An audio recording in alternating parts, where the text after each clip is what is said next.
Hello everyone and welcome back. So let's answer another question. What is the difference between limitation and delimitation? This is one of the most frequent question given during the construction of your research paper. And in some cases, yung mga gumagamit nito, they use it interchangeably or casually. So they do not consider the meaning of limitation and delimitation. Based on your question, there is a difference between limitation and delimitation, and that is what we are going to discuss right now.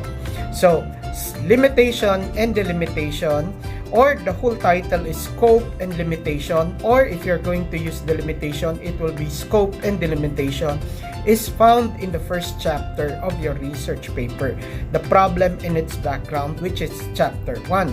So, what is the content of scope and limitation? These are the inclusions and exclusions of your research paper.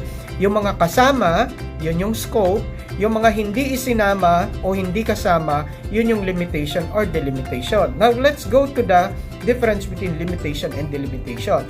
So again, please do not interchange these two terms because they are different. And the difference is limitation are the exclusions or things, elements that were not included in your research because of factors that are beyond your control, because of situations beyond your control, because of issues that you cannot control. So ito yung mga bagay na hindi nyo isinama dahil sa mga kadahilanang hindi nyo kontrolado.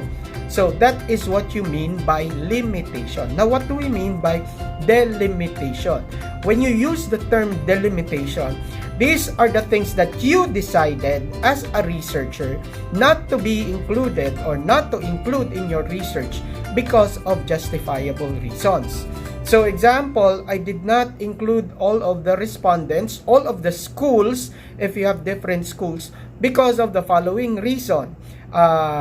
Lack of resources, lack of time. So because of these factors, the following elements were not included in our research. This is what you call delimitation. Again, delimitation ay yung mga bagay na hindi nyo isinama, kayo ang nagdesisyon na hindi isama dahil sa mga bagay na justifiable yung dahilan.